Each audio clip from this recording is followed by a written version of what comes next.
Welcome back to Out of the Park Baseball 25. We are entering opening day 2035, and it's just a programming announcement. This series is getting close to the end. I don't necessarily know how much further I can go. This will be the 12th year as the manager/GM of the Oakland A's, and we've had 3 playoff appearances, but we have yet to bring home a championship. We've yet to win a World Series, and if we were to win a World Series, I would say that's it. I'm cutting it off there. I'd probably keep playing off screen because I'm having such a good time, but I'd say that's the end of OOTP content, at least as far as this Oakland A's safe for now. So it's either going to be, like a couple years left, or we'll win a World Series, and that's basically how it's going to go. Seeing some interesting names on this screen here, Termarr Johnson on the trade block for the Rockies, as well as Brett Renfroe, who has signed a deal with the Brewers after pitching for the Pirates last year. But Luis Castellanos is on the waiver wire. Look at how he turned out. Really, really bad. So I'm okay with that trade we made. It was a big trade, but we got David Rivera, Ethan Holiday, and Chris Pereira. And even though all 3 of those guys are no longer part of the organization, I think trading Luis Castellanos in that case turned out to be correct. Here's a quick review of free agency. Grayson Rodriguez went to the Yankees on a 3-year deal worth $69 million, so a $23 million AAV. He's 35 now, but he had an excellent stint with the Astros, which I think encouraged him to opt out. Here are his career numbers. Still one of the better pitchers in this simulation for sure, even though he's getting up there in terms of his age. Cole Young goes to the Mets. That was the Mariners' star shortstop. He goes to the Mets on a 5-year deal worth about $120 million. James Wood goes to the Yankees. The Yankees spent big this offseason. $158 million to James Wood for about a $40 million AAV. James Wood with some injury problems, potentially. We'll see how that contract ages for them. Austin Riley goes back to the Braves. That's just cute. That's nice. I'm glad that happened.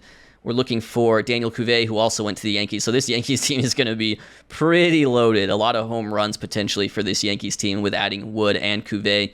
And then Fernando Tatis Jr., funnily enough, gets a 1-year deal with the Giants. And then there's one more I was looking at. Oh, yeah, Corbin Carroll goes back to the Arizona Diamondbacks. These guys are kind of shadows of their former selves. Actually, Tatis still looks like he could be pretty good. But Corbin Carroll, you can see right here, just has lost all ability to play defense. There's still some hitting and some speed there. But, yeah, those are his career stats.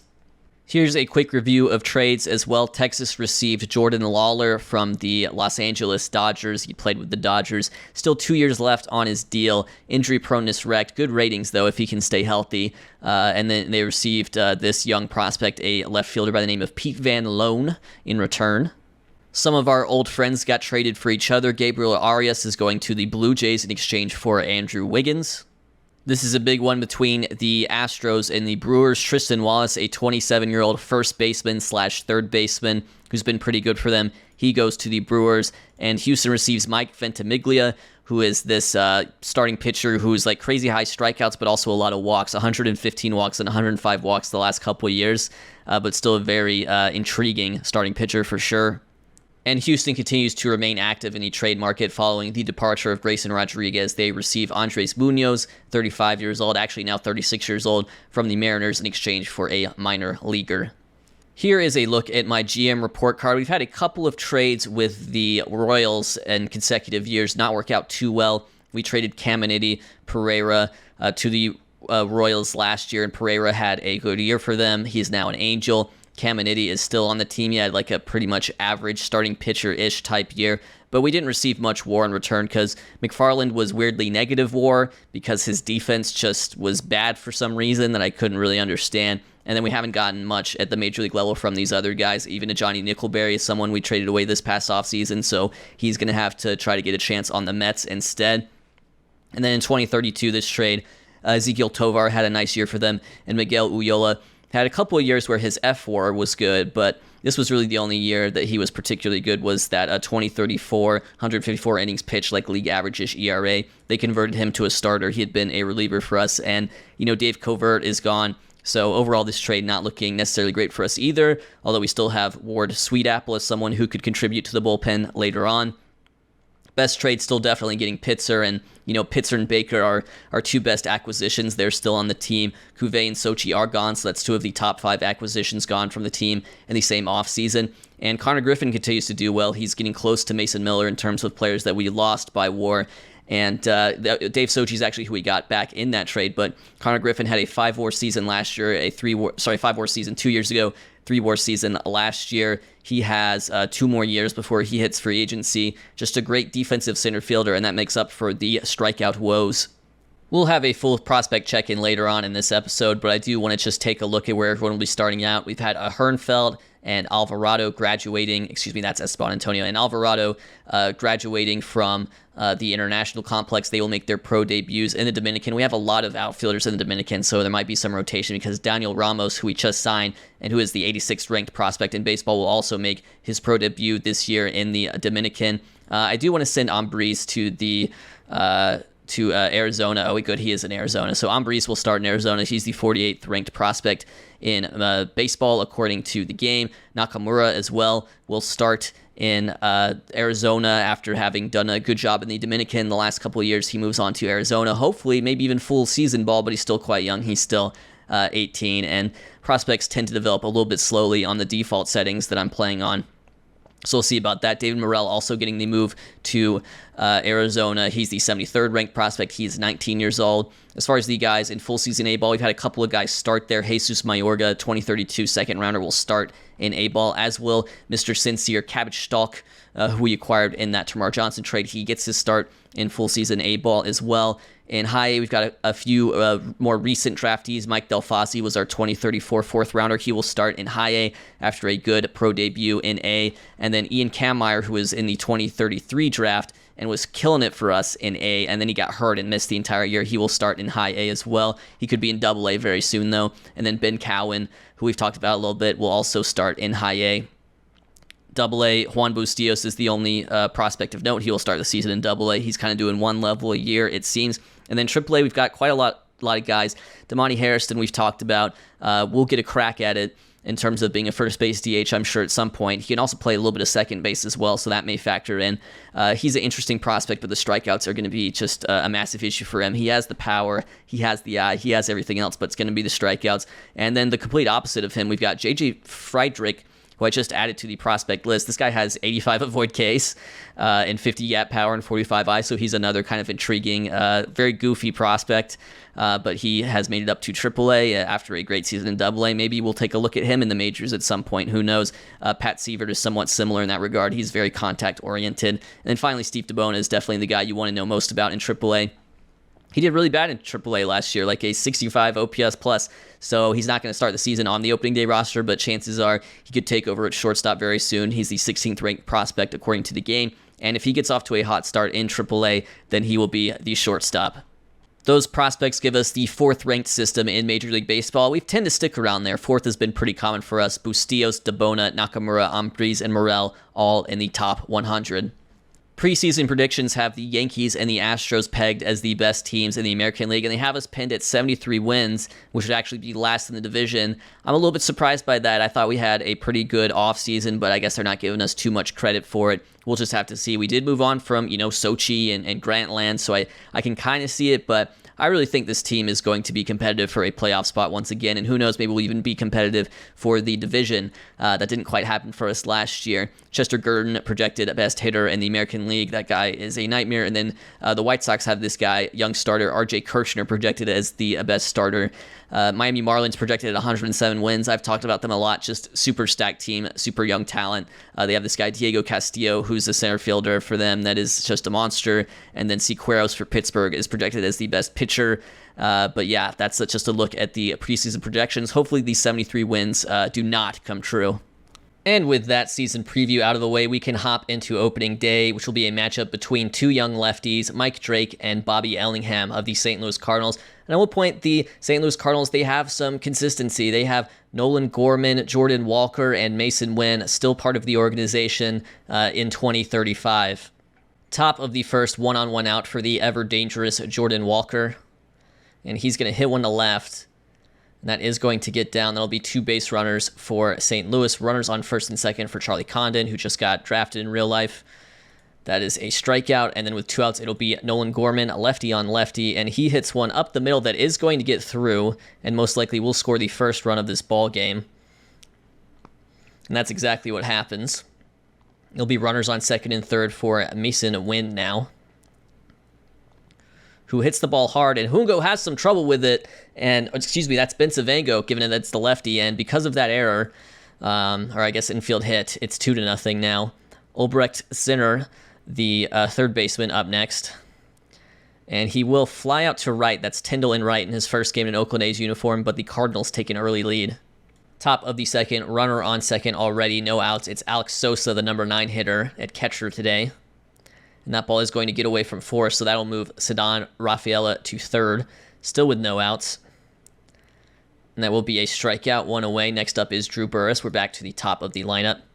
Burress swinging first pitch, hits it to the left side, and that will get through, and that will be a third run for St. Louis. 3-0 your score here in the second. Bottom of the third, 2 outs. We haven't had a base runner yet, and it's Jared Forrest, who will walk, so that's our first base runner. And then it's back to the top of the order with Brendan Tyndall, who will hit one up the middle. No need to go first to third in this situation. We're going to hold up Forrest at second. And that will bring up Chris Greer with 2 on and 2 outs.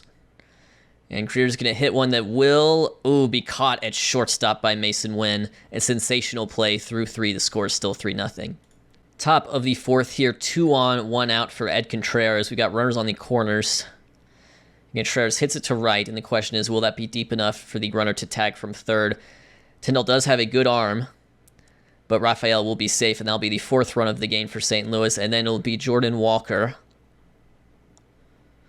who strikes out, but we move on to the bottom of the 4th, down by 4 now. Bottom of the 5th, 2 outs, Bobby Ellingham just cruising against us. It's Albert Ramirez up next at playing second base today. And he will have a hit up the middle. That'll be our second hit of the ball game with 2 outs here. And then it'll be Jared Forrest who gets plunked. So we will have 2 runners on for Brendan Tyndall, who also gets plunked. Back-to-back hit by pitches. And so it will be bases loaded for Chris Greer, who could tie it up with just 1 swing. Full count to him. And that is going to be a strikeout through 5, the score 4-0. Top of the 6th, 1 out for the catcher, Alex Sosa. And he hits this one hard off Jamie Bennett. And that's going to go. 399-foot home run for Alex Sosa. It gives St. Louis a 5th run here in the 6th. Drew Burress next following the homer for Sosa, and that's going to be back-to-back.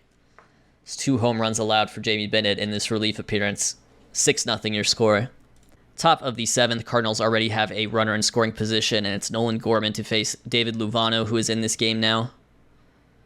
And this is just one of those games that's going to give St. Louis an 8-0 lead. And we just couldn't get anything ever going really in this game. We can probably just skip to the end. So down to our last out, it'll be Albert Ramirez. And that is going to be hit to center, but it will be caught. We lose on opening day by a score of 8-2. Not much to say about this one. We got out hit 15-4, and you're not going to win the baseball game when you get out hit 15-4. The only runs we scored were in the bottom of the 8th off of a Jeremy Okoro 2-run double.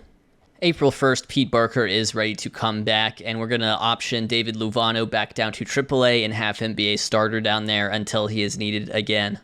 April 4th here, we are starting the season with a 1-3 record. Jamie Bennett with an injury in the bullpen, a scratched cornea. Haven't seen that one before, so we are going to add him to the 15-day IL. And the call-up is actually going to be Ward Sweetapple to make his big league debut. And funnily enough, it appears this scratched cornea was caused by an off-the-field incident, as Jamie Bennett was injured after walking into a tree while talking on his cell phone. April 17th here, we've hit a nice little streak, 7 wins in a row. We swept the Angels, and then we swept the Mariners, and now we are currently 1 game behind the Angels in the division. I just want to see how much longer this win streak could last. We play at Kansas City next. Oh, there we go. Well, it's not good, but Tyler Pitzer diagnosed with a strained triceps. He will be out for about 4 to 5 weeks, and also we lose. So, you know what? Great. It's exactly what I wanted when I gave him all that money. So Pitzer will go on the injured list, and I will call Luvano back up, and he will join the rotation as Barker remains in long relief. I think that's probably in Barker's best interest just because he's so fragile. I think just limiting his innings out of the bullpen is the way to go for him. I'd rather have him throw 100 innings than try to pace for 150 or 160. April 20th here, we are 11-8, and with Jamie Bennett ready to come off the injured list, we will use the option on Ward Sweetapple. But he did make his big league debut for us, so that was nice. He goes back down to AAA as Bennett rejoins the bullpen. We are here on May 1st with a record of 14-15, and to be quite honest with you, I'm really not that worried about it. The goal here is just to make sure the Astros and Angels don't get an insurmountable division lead on us too early. We want to be competitive heading into the second half. We want to be competitive for that heading into the trade deadline in particular. But, we're 14-15, and the rotation hasn't really performed all that well. Like Mike Drake, Shia, and Quackenbush all have ERAs, I would say, significantly higher than I expected. And then the top four guys in the lineup, Brendan Tyndall and Chris Greer and Chris Baker and Cam Collier, haven't really hit all that well, but I do suspect they will all hit eventually. So the bullpen has been fantastic for us so far, particularly the stopper combination of Baudanza, Colt Watts, and Min Huiyu. I mean, Colt Watts hasn't even allowed a run. So those three are doing great. The middle relievers are kind of but overall we still have the best bullpen ERA with a 3.11, though a 4.83 starters ERA. So I suspect we'll get better as the season rolls along, but we do have some changes to make. We thought maybe Albert Ramirez would be in trouble at this point in the season, but he has actually been a slightly above average hitter with a 106 OPS plus so far, so his job at second base remains intact. It's that first base, it's that platoon we've got going with Juan Chinchilla and Tracy Goss that is not performing all that well. And I think we're going to do is option Tracy Goss to the minor leagues. And we will promote Damani Harrison, who has 18 home runs in 26 games. I see the avoid case has reached a 40, which is his full potential. Our 2028 fourth rounder, ready to make his big league debut and get a run in the lineup with the Oakland A's. And as you can see, he will be batting 6th versus right-handed pitching and 5th versus left-handed pitching. Best of luck to Damani Harrison as he tries to replace Daniel Cuvée. All right, May 8th here, we've hit a little bit of a skid. Our team record is 16-19, and unfortunately our closer, Min Huiyu, is pending with an elbow injury. This could be quite bad for our bullpen. We'll have to see what the injury is. We'll sim forward one day. And he'll be out for 7 weeks with an elbow strain. Honestly, could have been worse. We'll add him to the injured list. Honestly, could have been worse. And then Tyler Pitzer will be back in about 1 week. The call-up, again, will be Mr. Ward Sweetapple. And for the time being, I will have Danny Baudanza take over as the de facto closer, while Braden Jennings, of all people, moves into a stopper role after he's had a nice start to the season in our bullpen. May 10th, we are back above 500 with a record of 20-19, and we've just swept the Angels on the road, and that has put us within 3 games of the division. Still a long way to go, of course. May 18th here, our record is 24-21. Tyler Pitzer finally ready to come off the injured list, and I think it would probably be in our best interest to give him a rehab assignment to the minors. A very brief one, but I would just like to get him at least one start at AAA before we bring him back here into the rotation. All right, fast forward to May 24th. We are 26-23 on the year. That's 3.5 off of the Angels division lead, and we're ready to get Pitzer back in the rotation here. And it's a tricky situation because Jeremy Shia is by far the worst by ERA. And it's crazy that he's already walked 19 batters in 47 innings. That's weird for him because last year, for example, he walked 31 in 172. And the control for him is a 60 on the 20-80 scale. I'm a little bit surprised by that. So the thing I considered was optioning him because Robbie Spector has absolutely crushed it. And I'm so happy about that. I'm so happy for Robbie Spector. Look how deep he's pitching into some of these games too with that 65 stamina. Like, this guy is kind of a stud, low-key. And then David Luvano has surprised me a lot as well because he has also excelled. And those guys both have ERAs under 3, and they also have some good peripherals to match. Quackenbush and Drake have been fine. So Shia is really the one who's struggling. But even then, he's on pace for 2 F-WAR, which is based on his FIP. So I'm going to make the decision here. I'm actually going to go into the bullpen here, and I'm going to option Ward Sweetapple back to AAA Las Vegas. And we're gonna roll with like a 6-man rotation for now as we call backup Pitzer. So Pitzer will rejoin the rotation, and then you probably want to know about Steve DeBona. I just want to see a little more hitting from him. I just need a little bit more. I'm sorry, I know that seems harsh, but honestly, our middle infield hasn't been too bad. Albert Ramirez, here are his numbers. He's the one who could be under siege. And then Liddell Hungo has been excellent. He's been hitting for a lot of power, not necessarily a lot of on base, but he's pacing for 36 home runs on the year, and in fact leads the team by a substantial margin. June 1st here with a record of 31-25. Pete Barker, the most injured man on the planet. But what's funny about him is it's always like a 2 or 3 week injury. It's never the big one. Back tightness will be out for 2 weeks. So we'll add him to the injured list, and most likely that's going to end our 6-man rotation experiment. Actually, you know what? We'll stick with it for now. I will call up Gage Jump to serve that long reliever role. This is a veteran who we signed to a minor league deal, and he is back in the majors due to some nice performances at AAA. June 1st also means it is time for a prospect check-in. So we had a couple of great outfield prospects, young ones. Daniel Ramos making his pro debut, and he started in Arizona, and so I had to manually take over and just make sure, nope, I want you to start in the Dominican, Daniel Ramos. So that season I don't think has even quite started yet, if I'm not mistaken, yeah. And then Hernfeld will start in the Dominican as well, and I guess we sort of went through the same thing because he was accidentally in Arizona. Actually, still is accidentally in Arizona. Disable demotion and promotion, send back to the Dominican. These are the things you got to do when you're graduating someone from the international complex that I forgot to do. Guys in Arizona, on Breeze, the potential ratings have come down some. Now rated only as a 3-star, although pitching all right in Arizona, making the move from the Dominican to Arizona this year, and maybe we'll see a ball either at the end of the year or at the beginning of next year. So Jiro Nakamura, who's the number 28th ranked prospect in the game, very contact-oriented outfielder, holding his own in Arizona, his first year in Arizona, and the same would go for, where is he? We want David Morrell. David Morrell, same thing. He's now the 73rd ranked prospect. His ratings potentially have come down a little bit, although if he were to develop into this player, he'd be an excellent third baseman. Holding his own in Arizona, those guys could both be in A-ball by next year. Speaking of guys who are in A-ball, Kevin Lewin has done well. This is our 2032 third rounder, although you can see probably not, an impact rotation guy necessarily, but he's one guy who has pitched really well in A-ball. He will remain there. At this point, though, no promotion. Since your Cabbage Stalk has done well in A-ball as well. You can see he has a 138 OPS plus in full season A-ball, which is nice for him. He is 21 years old. In high A, the only player has been Cowan, and then we move on to double A. We've had some guys like Ian Kammeier, who you recall was on a tear in his pro debut in 2034, and then suffered an injury. And so in 2034, he only played 42 games, and then he started the year in high A and tore it up, and then he moved up to double A, and he's doing all right in double A. He very much looks like a role player. He will be a big leaguer and a contributor most likely. And the same goes to Mike Delfasi, who was our 2034 fourth rounder.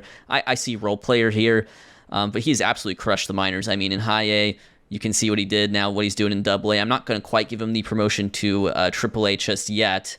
But yes, this is very much a role player. This is someone who could very well replace, the Mike Bensavengo type role, because he has struggled a little bit this year, although I don't think that's going to happen this year. Steve DeBona, 100 OPS plus. We're still waiting, Steve. We just need a little bit more from you, and we want to kind of have the infield situation be a little less hazy with guys like, where's Hungo going to play and where's Albert Ramirez going to play a role, if any. Pat Sievert I do want to bring up here. It's an interesting combo. The combo of 70 avoid Ks plus up to maybe 55 power potential. You don't see that a whole lot. I don't know if he's going to contribute in the major league level, but he may be a trade deadline guy, as could someone like JJ Friedrich, who is just having trouble finding playing time at all at AAA, because I think we have Jesus Guevara there playing second base and stuff like that, and Steve DeBona playing shortstop. So if we bring up DeBona, Friedrich would be more a regular player, but he is certainly intriguing. Those two are intriguing, but probably at least one of them needs to be traded at the trade deadline for a piece at the major league level. June 5th here, we've hit a little bit of a cold streak. We've lost 4 in a row to drop our record to 31 and 29. But the injury news is for Mike Quackenbush, who we traded for this past offseason. He has a partially torn labrum. That is a 2-month injury, so we will place him on the injured list. And the call-up in this case will not be Ward Sweetapple. I'm going to pivot a little bit here. I'm going to call up Nate Britton, who is someone who we've signed as a starter to a minor league deal. But when I looked at his ratings and the fact that control was the thing he struggled with most, I thought, hey, maybe a reliever. Maybe we'll play him as a reliever and see if that stuff can tick up in the bullpen. Our closer, Min Hui Yu, still has 3 more weeks. He has suffered a setback in the rehab process. Meanwhile, we've lost 5 in a row, which isn't great. But the bullpen has done a pretty good job in his absence with Bondanza, Watts, and Jennings in those stopper roles.